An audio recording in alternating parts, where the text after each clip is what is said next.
Zorzin. Ô, Edu, eu vou comentando aqui, depois você traz o número de cartões vermelhos que a Ponte tomou nessa Série B. Só na Série B. Sim, sim.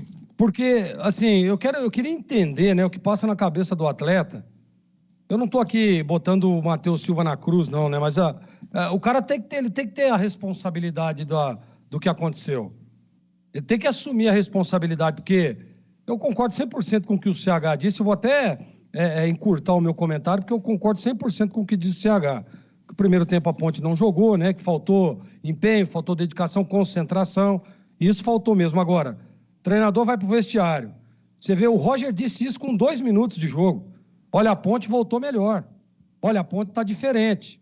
E foi realmente, era isso que estava acontecendo. Ele reposicionou o time, ele deve ter dado um chacoalhão nos caras. Até o André, né, que estava moroso no primeiro tempo, voltou correndo, se deslocando. Né, o Matheus Jesus diferente, o Arthur diferente. Então, assim, aí vem o Matheus Silva e aí faz o que faz, pô. Aí, pô, joga tudo por água abaixo. Aí tem que reposicionar o time, aí você tem que trazer o Arthur, que é lateral, para jogar de zagueiro, aí você tem que puxar o Matheus Silva para trás, aí você tem que colocar o Mailton, que é lateral direito, na esquerda. Olha o tamanho da encrenca que arrumou o seu Matheus Silva. E a Ponte tinha, sim, condições de pelo menos empatar, tá? Não perderia o jogo. Se tivesse 11 contra 11, não perderia. Eu tenho certeza absoluta que não. Porque a gente sabe um pouco de futebol. Então, assim, é só olhar o que estava acontecendo. O CRB realmente cansou no segundo tempo. E ele, com um jogador a mais, ele não conseguia chegar. Ele não conseguia chegar. Pela parte física da Ponte, que se dedicava e que corria, e também pelo reposicionamento do Felipe, que mesmo com um jogador a menos, ele acertou na mexida e acertou no reposicionamento do time. Então, assim, é duro, hein?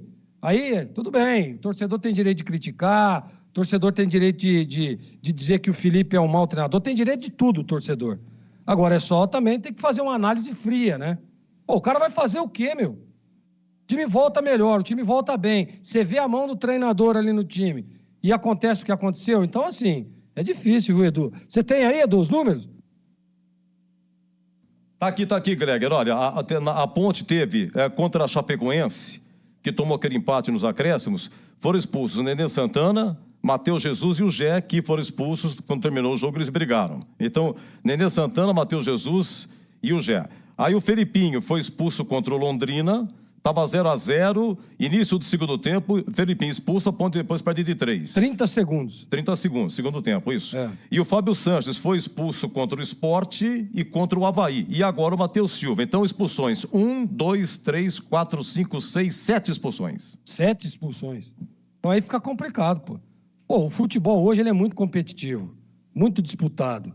E você perder jogadores, ficar com um jogador a menos, pô, isso aí é uma... Eu quando atuava, quando jogava, cara, eu ficava louco da vida. Ainda mais, pô, o cara vai fazer o gol, aí o cara faz uma falta, né? Ou o cara faz um lance ali dentro, um lance mais espetado, que aí você tem que fazer a falta. Aí tudo bem, né? Mas, pô, do jeito que foi, cara, no meio do campo, Anselmo Ramon de Costa, ele dá uma tesoura. Pô, ele poderia ter quebrado a perna do Anselmo Ramon.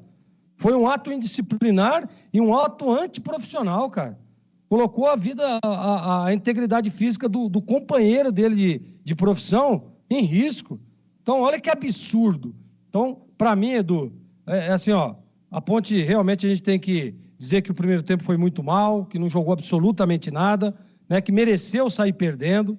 Poderia ter, inclusive, tido o CRB ter feito mais, ali 2, 3, que nós aqui estaríamos falando que estava tudo ok, mas o segundo tempo a gente tem que enaltecer realmente a vibração, o jeito que voltou para o segundo tempo a Ponte e as mexidas do Felipe Moreira. Mas vem aí, né? No futebol tem essas coisas. Futebol, às vezes, acontece isso. Mas a superação, né? E a Ponte, na minha opinião, mesmo com o jogador a menos, merecia pelo menos o empate, Edu.